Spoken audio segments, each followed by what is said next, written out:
Rajasthan royal താരങ്ങൾ മറക്കാൻ ആഗ്രഹിക്കുന്ന ഒരു IPL സീസൺ ആയിരിക്കും ഇത്തവണത്തേത്. ഇതിനിടെ രാജസ്ഥാന്റെ മത്സരങ്ങൾ എല്ലാം കഴിഞ്ഞതിനാൽ ടീം ക്യാമ്പ് വിട്ടിരിക്കുകയാണ് ക്യാപ്റ്റൻ സഞ്ജു സാംസൺ.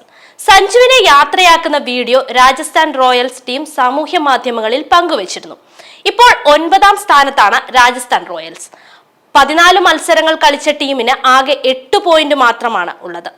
സഞ്ജുവിനെ സംബന്ധിച്ച് ഇക്കഴിഞ്ഞത് അത്ര നല്ല സീസൺ ആയിരുന്നില്ല. ക്യാപ്റ്റൻ എന്ന നിലയിൽ വെറും 2 മത്സരം മാത്രമാണ് സഞ്ജുവിന് ജയിക്കാനായത്. ഇംഗ്ലണ്ടിനെതിരായ പരമ്പരയിലെ അവസാന മത്സരത്തിൽ കൈവിരലിനേറ്റ പരിക്കുമായാണ് സഞ്ജു സീസൺ തുടങ്ങിയത്. ആദ്യത്തെ 3 മത്സരങ്ങളിൽ ഇമ്പാക്ട് പ്ലെയറായി കളിച്ച സഞ്ജു പിന്നീടുള്ള മത്സരങ്ങളിൽ തിരിച്ചു വന്നിരുന്നു.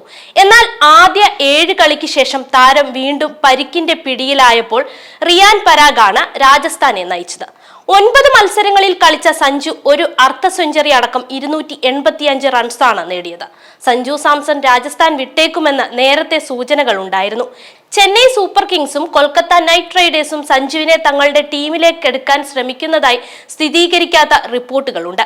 ഇതിനിടെയാണ് യാത്ര പറച്ചിൽ വീഡിയോയിൽ സഞ്ജു ബിഗ് ബൈ എന്ന് പറഞ്ഞ് മടങ്ങുന്നത്. രാജസ്ഥാനൊപ്പമുള്ള സഞ്ജുവിന്റെ അവസാന സീസൺ ആയിരിക്കുമോ എന്ന് ക്രിക്കറ്റ് പ്രേമികൾക്കിടയിൽ ചർച്ചയുണ്ട്.